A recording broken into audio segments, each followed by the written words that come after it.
Hey folks, time for another Q&A video. Our first question comes from Sawek, asking, have you ever considered making lore videos for other Blizzard games like Overwatch or StarCraft? That's a good question. I do enjoy lore. I enjoy Blizzard lore.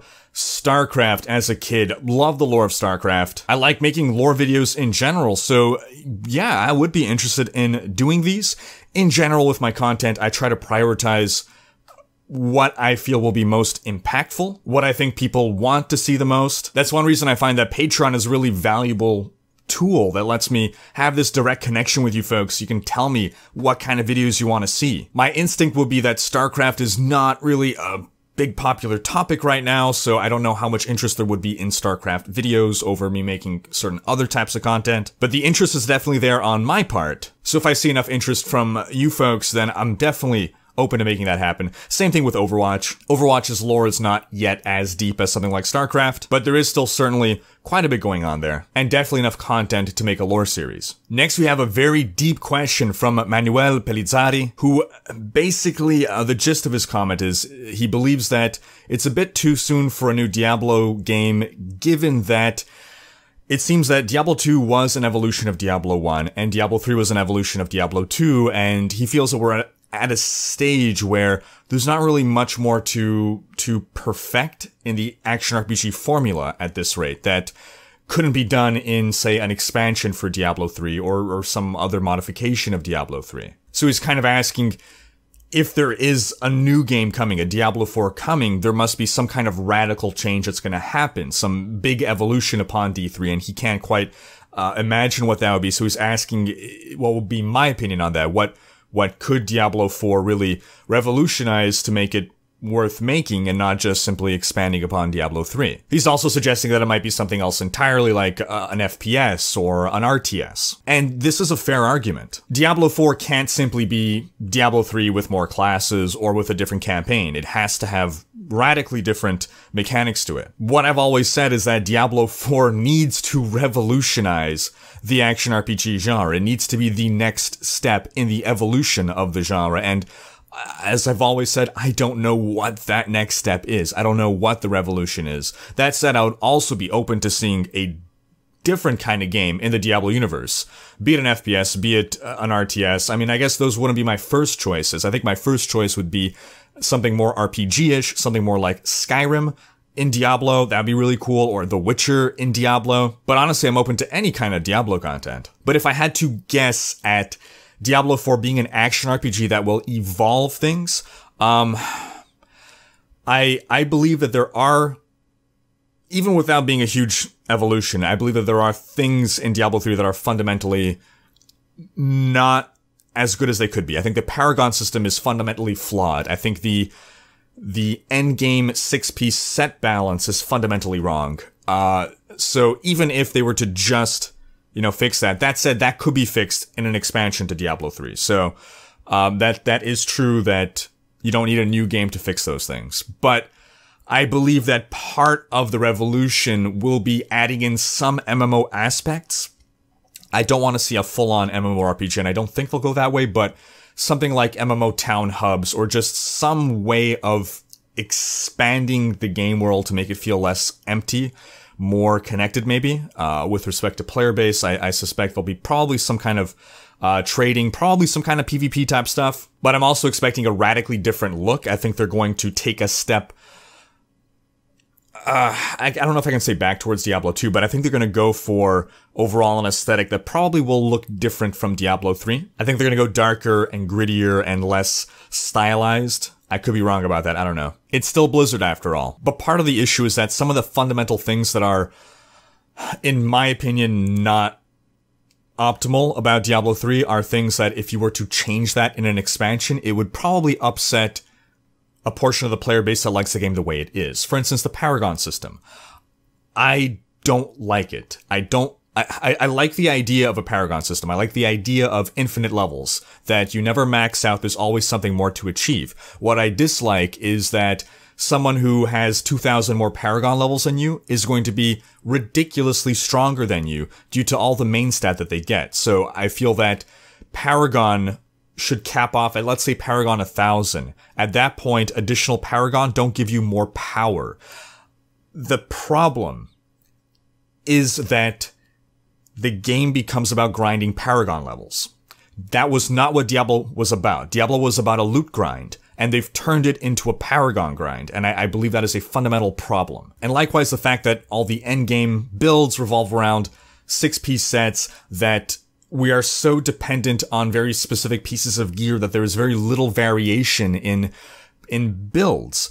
You know, in Diablo 2 or in other games, you could have maybe a couple different options of what gear piece you can wear in a certain slot, but when you have to wear a 6-piece set, you don't really have much choice. And I feel that choice and feeling like you have choice is a big part of this. And when you feel like, well, I have to wear these 6 pieces of gear, which takes up like half of my gear slots, it's taking away a lot of choice from a player. There's a big reason that a lot of players have transitioned from Diablo 3 to Path of Exile, and it's because Path of Exile offers a deeper experience, as well as that it's, you know, very regularly updated. But a big selling point of Path of Exile is the same thing that turns off a lot of people from Path of Exile, and it's just its complexity. But that complexity also translates into depth. And Diablo 3 ultimately lacks a degree of depth that Diablo 2 had and that Path of Exile has because of the rather simplified endgame. Diablo 3 is very accessible, and that's wonderful, and I think Diablo 3 has the best combat system of any action RPG. It has the smoothest, most satisfying, best feeling to the combat, and I hope that persists, but I would hope that a deeper game is made with Diablo 4. Our next question is from Saberwolfie, who's sort of expanding on the previous question. He's bringing up that there's a lot more competition these days. Torchlight, Path of Exile, Grim Dawn, Wolcen, Last Epoch. Blizzard will have to be really impressive to distinguish themselves in this space now. It's interesting that they aren't expanding D3 further, but rather imagining a whole new game. And that's the thing. So I believe people often ask me, would you rather see Diablo 2 remastered or Diablo 4? And it's not that I don't want to see a Diablo 2 remaster. I think that would be fantastic. But Diablo 4 has the potential to be a even better game. It's a gamble. It could be a worse game. It could be a terrible game. But Diablo 2 will always exist. Diablo 3 will always exist. I can go back and play these games. I don't need a remaster. It would be nice, but I don't need one to keep playing it. Whereas Diablo 4 could potentially be the new revolutionary action RPG. And yes, it's gonna be tough. The space has filled up. Path of Exile currently, I would say, is... I don't know if dominating is the word, but if we ignore Diablo 3, Path of Exile is dominating. I think Diablo 3 and Path of Exile are probably currently the two most popular action RPGs, and with Diablo 3 it's mostly simply due to brand recognition, Blizzard's big AAA name being thrown around, but Path of Exile is definitely giving Diablo 3 a run for its money. And then we also have other games on the horizon, like, what are those Eastern action RPGs? We have, there's two of them that haven't made their way to the West yet, but people keep bringing up, and again, I'm waiting to play them. But I'm sure Blizzard is aware of the competition that exists and the competition that is coming. And if I were Blizzard, I would be sweating because, yeah, it's serious competition and they need to be the next best thing. They can't just be an action RPG that is more polished than these others. I don't think that's going to cut it. Could D4 be an MMORPG, asks Saberwolfie. It's entirely possible. I doubt it would be an MMORPG in the same sense of World of Warcraft. I don't believe Blizzard would want to cannibalize its WoW player base, but again, MMO elements. It has to fundamentally be a different game, and I believe a Diablo game, a very important part of a Diablo game is the loot hunt. I know that World of Warcraft also has a loot hunt to a degree, but it's not the same as an action RPG. You don't have the same... correct me if I'm wrong, I'm not a WoW player, but loot hunt games, I'd say, are very different from MMOs. So if it's going to be an MMO or have MMO elements, it needs to retain the loot hunt part of the game. I think that could be a big distinguishing factor from World of Warcraft. And I'd say also that I don't really want to see a third-person perspective, big open world with respawning monsters. That's something that I don't feel well fits the Diablo narrative, where you feel like it's you against the whole world. You go out there and there's just hordes of demons swarming at you. It's not that, oh, I got a sight line to 100 feet away. There's a flock of enemies just sitting there doing nothing. To me, MMO worlds feel very docile, except for when you're in an instance, and even then, just when you're walking through an MMO world and you see other players and it's just, the world seems completely tame. There's nothing frightening or scary. You just, okay, well, I'm going to avoid these monsters, you know, just get out of their aggro range and walk around them, and I can run around, and if I run fast enough, if anything is, you know, if I do manage to accidentally aggro, I just run and then they won't catch me and I get on my little mount. And it's not to criticize that in an MMO per se, but I don't feel that fits the Diablo feel. In Diablo, you start off sort of like that. You know, the zombies are just kind of milling about, right? In Act 1 of Diablo 1 and Diablo 2, the enemies are just kind of there, and it's a gentler world. It's less harsh, but you're also level 1, right? So, but as you progress through the game, the enemies become more, freaking tongue lashers are gonna zip at you, you know, you're just screwed, right? Unless you can tank it or kill them fast enough. There are enemies you simply cannot evade. They're running at you. In Diablo 2, in fact, once you exited the Blood Marsh and into the Cold Plains, that's it. You were already fucked, right? You were already facing suddenly the what are they called? The rogues, the corrupt rogues, sprinting at you, running full speed with their spears. Diablo's world must feel dangerous. And in my opinion, monsters that just respawn in the world and have aggro ranges, I don't feel that's a good fit. Steven Chernyshov saying, since we are on the subject of Blizzard and BlizzCon, you thinking we will have any sort of announcement for the Diablo universe at this year's con? To answer this very carefully, yes. Specifically, yes, I think we will have some sort of announcement for the Diablo universe at this year's BlizzCon. I don't know what the announcement will be. I don't know if it'll be related to a new game, but I do believe we will have some kind of a Diablo-related announcement at this year's BlizzCon. Bigger than last year, which we had no announcement, and I would say probably bigger than the Necromancer pack. Oh, and it's gonna be your birthday on BlizzCon. That's awesome. Well, happy very early birthday. But yeah, I hope you get a Diablo-related announcement for your birthday. Alright, now he's asking if I ever thought about getting LASIK, because we had a post where I was talking about my glasses and how I've worn glasses. So, okay, to clarify, I'm myopic. In other words, I am nearsighted. I cannot see things far away from me, as in even feet away from me. My prescription isn't abysmal. I think I'm like -7 maybe. I don't know exactly. -5, I forget. But I basically cannot really function without glasses or contacts. I've been wearing them since I was, I'd say maybe 11, 12, 10, I don't know, 6th grade is what I remember. Have I ever thought about getting LASIK? I've thought about it, and just the thought of lasers shooting into my eyes is terrifying. I know I'm grossly simplifying or misrepresenting what it is, but just eye surgery in general. I don't know. It's spoopy. I've never gotten any kind of surgical procedure, really. Like I've never even had anything done on my teeth. The closest thing I had to a surgical procedure was removing a semi-cancerous spot on my forehead, just cutting off some skin. So going straight for the eyes to me would be a little, I don't know. It's unnerving. I know my cousin recently, the last few years, got LASIK. Was a great experience for him. Things went well. But, yeah, I don't know. Rationally, I should go for it.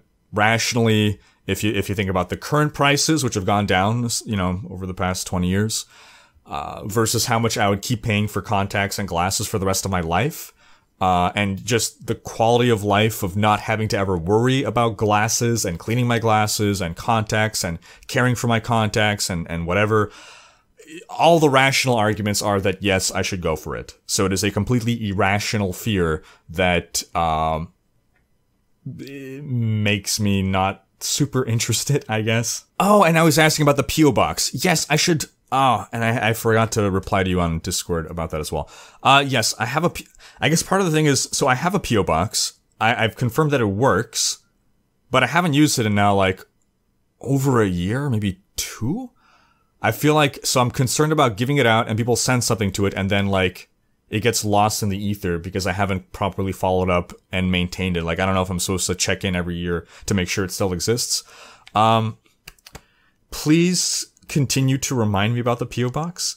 I need to verify first that it's still working. Right? Because he wants to send me a pepper, a hot pepper that he grows some hot peppers. I guess to eat that live on a video and to see me cry. Go Team Valor. Russian dude still playing Pokemon Go. How many of you folks still play Pokemon Go? Team Valor, nice. Next question is from Robert Saya. Have I played Darksiders 1 or 2? I have not. It's funny, Recro Morrison recently asked me this. I own Darksiders 1, actually. I've not played, I don't believe. Have you heard about Darksiders 3 coming in November? It's not on my radar, so maybe I have, maybe I haven't. It's an apocalyptic angels versus demons versus the Nephilim hack and slash game, but it's not only hack and slash solving puzzles, it's one of the best features in the game. That's cool, I like that. Can you please cover the upcoming game? As for gameplay, maybe later guides? I could definitely look into that. Yeah, what do you folks think? You interested in that? And our last question from Matt Rooney. First off, can you stare blankly into the screen for 10 seconds?